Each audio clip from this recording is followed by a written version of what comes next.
अस्सलामुअलैकुम एवरीवन, क्या हाल चाल है आप सबके। Hope you guys are doing really well and welcome back to my channel. Vlog start हो रहा है सैटरडे आफ्टरनून से। I mean 4 बजे हैं, प्रॉपर शाम नहीं हुई है, लेकिन हम लोग तैयार हैं क्योंकि वीकेंड पे कहीं ना कहीं जाते हैं। और आज तो I am super excited because मैं जा रही हूँ मूवी देखने के लिए। बट उससे पहले एक डिस्क्लेमर, जी हाँ, मैं पाकिस्तानी हूँ और मैं मुसलमान हूँ और मैं हिजाब भी पहनती हूँ, बट स्टिल मैं बॉलीवुड मूवीज़ देखती हूँ। हम सब देखते हैं, बचपन से देखते आ रहे हैं, ठीक है। यहाँ पे सिनेमाज में कुछ सिनेमाज ऐसे हैं जहाँ पे इंडियन मूवीज़ लगती हैं। सो हम देखने जा रहे हैं रॉकी और रानी Kii Prem Kahaani because I am a big Karan Johar fan, और उससे ज़्यादा रणवीर सिंह की मैं बहुत बड़ी फ़ैन हूँ। So we are just going to watch the movie. हमारे साथ हमारे फ्रेंड्स भी हैं जो मैं वहाँ पे ज्वाइन करेंगे। सो चलें चलते हैं। And this is what I am wearing today. अच्छा मौसम था तो मैंने सोचा फ़ायदा उठा लेंगे और समर क्लोथिंग कर लेते हैं। यहाँ समर ड्रेसिंग का मौका कम ही मिलता है। ज़रा तैयार होने का दिल चाह रहा था तो हम हो गए तैयार।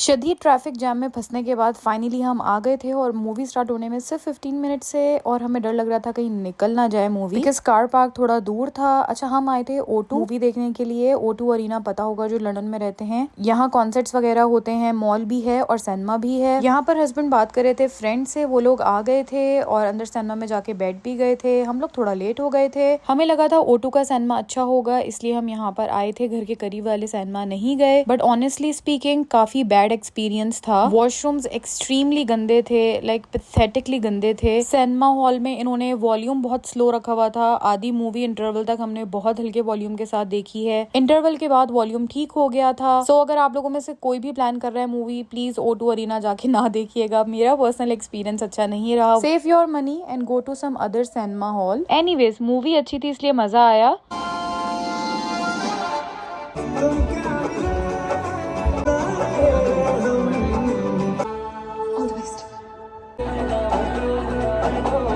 इस उम्र में मेरा घमंड। मूवी तो हम लोगों ने देख ली, लेकिन उसके बाद जो हमारे साथ हुआ ना, शदीद ट्रैफिक जैम में हम लोग फंस गए थे। 1.5 घंटा हम O2 की पार्किंग में ही सिर्फ खड़े रहे थे। एक तो सैटरडे था, ऊपर से यहाँ पे कॉन्सर्ट हो रहा था। हमारी अपनी मिस्टेक है, हमें बाय ट्रेन आना चाहिए था।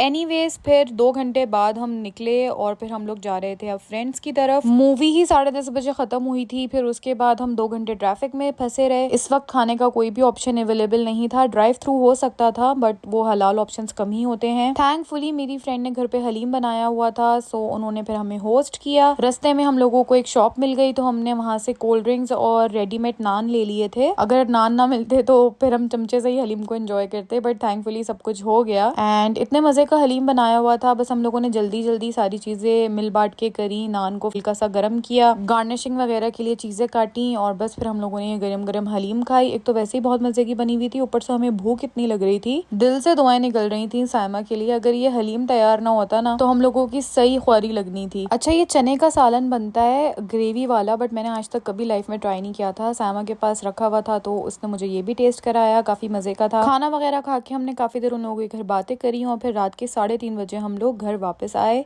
And finally we are home. बस अब नाइट ड्रेस चेंज करेंगे और बिस्तर। इतनी ज़्यादा बारिश है, हम अपने बैकयार्ड में खड़े हैं और हमें समझ नहीं आ रहा कि हम कैसे जाएं गाड़ी तक और बाहर निकलें। और आज गोश्त लाना ज़रूरी है क्योंकि ख़त्म हुआ हुआ है घर पे बिल्कुल।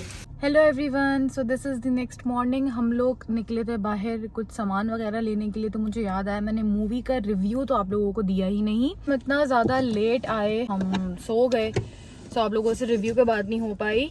It was a good watch in a long period of time. एक बहुत अच्छी बॉलीवुड की मूवी आई है, देखकर मज़ा आएगा। हंसी बहुत आती है, बहुत अच्छे अच्छे जोक्स हैं एंड केमिस्ट्री बहुत अच्छी है। फैमिली ओरिएंटेड मूवी है बट उसमें किसिंग सीन्स वगैरह हैं, सो बच्चों के साथ आई थिंक देखने वाली नहीं है। The hero of the movie was Ranveer Singh. सारे अच्छे डायलॉग्स उसके थे, जितना भी मूवी में जो कुछ हो रहा था वो उसी के अराउंड हो रहा था।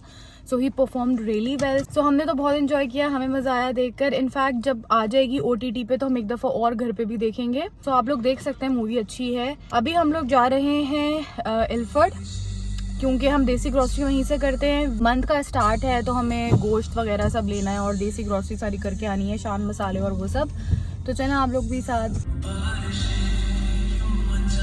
फर्स्ट स्टॉप था हमारा, हमने नल का टैप, जो किचन टैप होता है वो लेना था। मेरा जो किचन टैप है उसमें होल्स हो गए और उसका पानी जो है वो इधर उधर हर जगह जा रहा होता है और वो मुझे बहुत इरिटेट कर रहा था, इसलिए सबसे पहले हमने वो ले लिया। वो हमें मिला नहीं है एक्चुअली, आउट ऑफ स्टॉक हुआ था, बट हमने पेमेंट वगैरह कर दी है। अब हम कल उसको जाके पिक कर लेंगे। सो ये तो सॉर्टेड हो गया, थैंक गॉड। 2 वीक से काफ़ी परेशानी हो रही थी मुझे नल की वजह से। हम जा रहे हैं इल्फर्ड। सबसे पहले मैं आ गई थी इस्लामिक इम्प्रेशन शॉप पर। ये मेन इल्फर्ड लेन के ऊपर ही है। यहाँ पे आपको हर चीज़ मिल जाती है और हिजाब तो यहाँ के बहुत ही ज़्यादा अच्छे हैं। थोड़े से कॉस्टली होते हैं, अगर मैं अमेजोन वगैरह से ऑर्डर करूँ तो शायद रीजनेबल मिल जाए मुझे, बट क्योंकि अभी मुझे सही से समझ नहीं आया है कौन सा फैब्रिक किस तरीके से हैंडल करना होता है, इसलिए मैं प्रेफर करती हूँ फिजिकली जाके पहले चेक कर लूँ कपड़ा और फिर खरीदूं। बट यहाँ पे बहुत अच्छी वैरायटी होती है और हर तरह की होती है। Jersey, raw silk, normal silk, chiffon, cotton, linen, like हर फैब्रिक में आपको यहाँ पे हिजाब मिल जाते हैं और बहुत सारे कलर्स में होते हैं। काफी टाइम से मुझे न्यूड एंड बेज कलर के स्कार्फ्स चाहिए थे, इसलिए मैं आज यहाँ पर आई थी और मुझे याद आ गया, कमेंट्स में मुझसे पूछा हुआ था हिजाब के बारे में, सो मैंने आप लोगों के साथ भी शेयर कर दिया है। इस्लामिक इम्प्रेशन शॉप का नेम है और ये मेन इल्फर्ड लेन के ऊपर ही है, आप लोग ट्राई कर सकते हैं। और ये स्पॉन्सर्ड वीडियो नहीं है, मुझे ये शॉप अच्छी लगती है इसलिए आप लोगों के साथ शेयर कर रही हूँ। देसी ग्रोसरी करने के लिए लंदन में बहुत सारी जगहें हैं जहाँ पे आप जा सकते हैं। साउथ हॉल है, वेम्बले है, ग्रीन स्ट्रीट है, इल्फर्ड है। आई थिंक इसके अलावा भी हर एरिया में ही कोई ना कोई देसी शॉप मिल जाती है। हम लोग प्रेफर करते हैं कि हम इल्फर्ड आ जाएं क्योंकि एक ही रोड के ऊपर हमें बहुत सारी चीजें मिल जाती हैं। घर से हमारे थोड़ा दूर है, बट ये है कि हमें कन्वीनियंट रखता है, या ये समझें कि बस हमें यहाँ की शॉपिंग अब समझ आ गई है। और देखें जरा, यूके में पान तक मिल जाता है, इस हद तक देसी शॉपिंग आप यहाँ पे कर सकते हैं। I don't know about UK के अदर पार्ट्स, बट मुझे स्कॉटलैंड और लंदन का पता है। लंदन में मैं खुद रहती हूँ, स्कॉटलैंड में मेरी फ्रेंड रहती है, सो यहाँ पे आपको हर देसी आइटम मिल जाता है बहुत इजीली। इंडियन मसाले चाहे MDH के हों या शान हो, शान की तो इतनी बड़ी कलेक्शन यहाँ पर है, मैंने पाकिस्तान में ऐसे मसाले नहीं देखे जो मुझे यहाँ मिल जाते हैं। इस मामले में बहुत लकी हूँ मैं, मुझे लंदन में आके देसी ग्रोसरी का ऐसा कोई खास मसला नहीं होता। हाँ, गोश्त का टेस्ट थोड़ा चेंज था जब यहाँ पर आई शुरू में, बट अब उसकी भी यूज टू हो गई हूँ। कुछ चीजें हैं स्टिल जो हमें यहाँ पर नहीं मिलती, बट फिर भी बहुत सारी चीजें मिल जाती हैं और फ्रोजन हलाल आइटम्स भी मिल जाते हैं अगर आप लेना चाहें तो, और ये सब सर्टिफाइड हलाल होता है। ऑब्वियसली मिर्च मसाले थोड़े कम होते हैं, कराची वाली बात नहीं होती, लेकिन गुजारे करने के लिए काफी चीजें मिल जाती हैं यहाँ पे फ्रोजन। हम लोग यूजुअली शॉपिंग करते हैं क्वालिटी फूड्स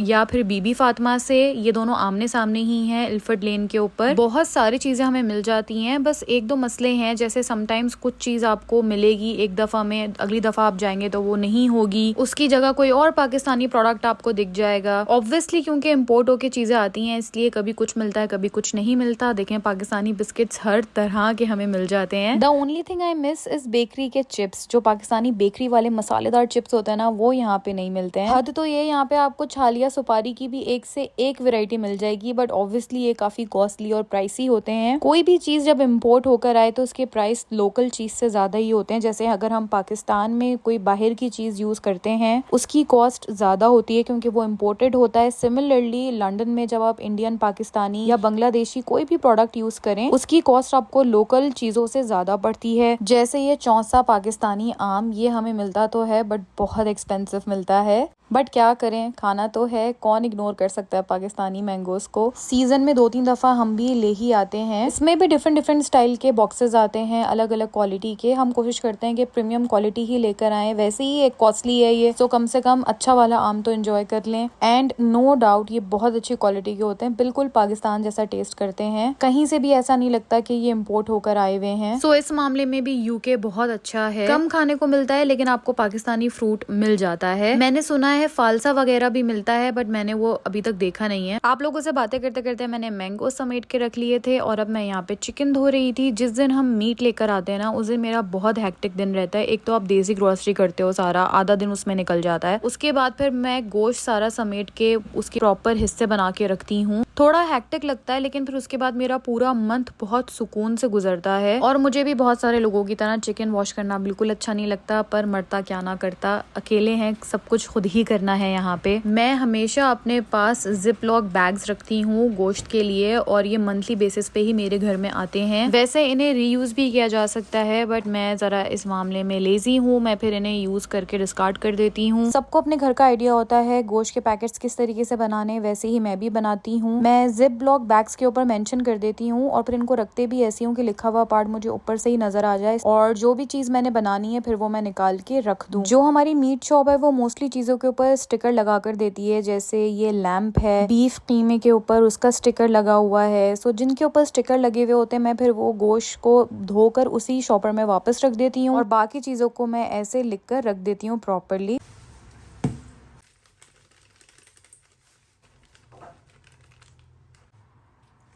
सारा दिन ये सब कुछ करने के बाद बिल्कुल हिम्मत नहीं थी डिनर बनाने की, तो मैंने सोचा झटपट जल्दी से बीफ बर्गर्स बना लेते हैं। बंस मेरे पास रखे हुए थे और गोश्त भी हम अभी लेकर आए थे, तो मैंने फ्रेशली ही कीमा यूज कर लिया। वैसे मैं खुद भी पहली बारी बीफ बर्गर बना रही हूँ। रेडीमेड पैटी मिल जाती है, बट आई थॉट कि आज ट्राई करते हैं खुद बनाकर। एंड ट्रस्ट मी, ये इतना क्विक बना और इतने मजे का बना था ना, I can't tell you guys. And honestly जितने प्राइस में आपको बाहर एक बर्गर मिलता है या फ्रोजन पैटी का पैकेट मिलता है, उससे आधे पैसों में हमने खा भी लिया और बच भी गया। सोचो आप लोगों के साथ भी रेसिपी शेयर कर लेती हूँ। मैंने हाफ केजी कीमा लिया था, उसमें काली मिर्च, नमक, जिंजर पाउडर, गार्लिक पाउडर और 2 टेबलस्पून सिरका डाल के अच्छे से मिक्स कर लिया था। हल्की सी मैंने कुटी मिर्चें भी डाली थी, इट्स अप टू यू, अगर आप डालना चाहें डाल सकते हैं। उसके बाद मैंने अनियन को 2 स्टाइल में काट लिया था, एक बर्गर में सर्व करने के लिए और एक ऐसे मैंने अनियन को कैरामलाइज करना था, इसलिए मैंने पैन के ऊपर विदाउट ऑयल अनियन डाल दी, हल्का सा उसके ऊपर नमक छिड़का ताकि अनियन अपना पानी रिलीज करे और ये अच्छे से कैरामलाइज्ड हो जाए। इस अनियन को मैंने बर्गर पैटी के बैटर में ही मिलाना था, इससे बहुत अच्छा कैरामलाइज सा टेस्ट आता है। आप चाहें तो अनियन को ऐसे कैरामलाइज करके अलग से ऊपर बन के ऊपर भी रख सकते हैं। घर में अगर बटर पेपर हो तो वो यूज कर लें, वरना किसी भी नॉर्मल पेपर के ऊपर आपको जितनी भी बड़े साइज की पैटी बनानी है वो आप ले सकते हैं। मैंने मेजर करके अराउंड 90 ग्राम की एक पैटी बनाई थी, ना ज्यादा थिन और ना ज्यादा थिक, ताकि वो अच्छे से वेल डन कुक हो। अच्छा, मैंने क्लिप लिया था बर्गर्स को कैसे स्मैश करना है उसका, बट वो आई थिंक मुझसे डिलीट हो गया है। थैंकफुली इस क्लिप के अंदर हल्का सा दिखेगा तो मैं आप लोगों के साथ शेयर कर दूंगी। मैंने खास कुछ भी नहीं किया था, बस राउंड बॉल बना के एक बटर पेपर मैंने उस बॉल के नीचे रखा, एक बॉल के ऊपर, और फिर किसी भी छोटे पैन, कटोरी या किसी भी बर्तन से आप उसको अच्छे से प्रेस डाउन कर दें ताकि ये अच्छी सी स्मैश पैटी बन जाए। अगर किसी को ज्यादा क्वांटिटी में बीफ चाहिए तो वो 2 पैटीज बर्गर में रख ले, लेकिन ज्यादा मोटी पैटी बनेगी तो आई थिंक वो अच्छे से अंदर तक पकेगी नहीं। बनाते हुए केयरफुल रहिएगा, काफी ज्यादा ऑयल ऊपर उछलता है, इसलिए एहतियात से कीजिएगा।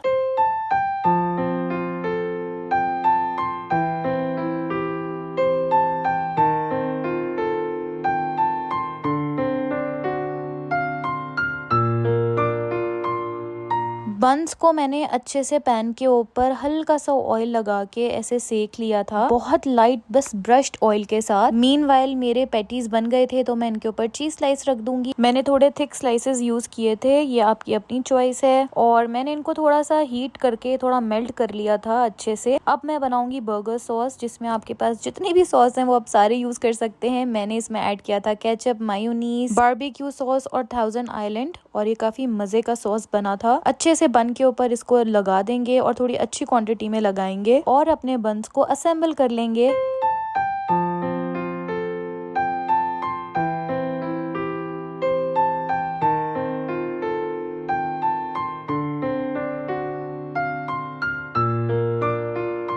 जो दिल चाहे आप इसमें वेजिटेबल ऐड कर सकते हैं। मैंने टोमेटोज, अनियंस और लेटस ऐड करी थी। खीरा मुझे ऐसा लगता है कि बीफ बर्गर में इतना अच्छा नहीं लगता है, थोड़ा देसी टच आता है उससे, बट दैट्स माय टेस्ट। आप लोगों को जो अच्छा लगे आप लोग डाल सकते हैं। और बस 30 मिनट्स में मेरे बीफ बर्गर्स रेडी हो गए थे, और ये बिल्कुल ऐसे ही दिख रहे थे जैसे आपको बाहर किसी भी बर्गर चेन से मिलते हैं।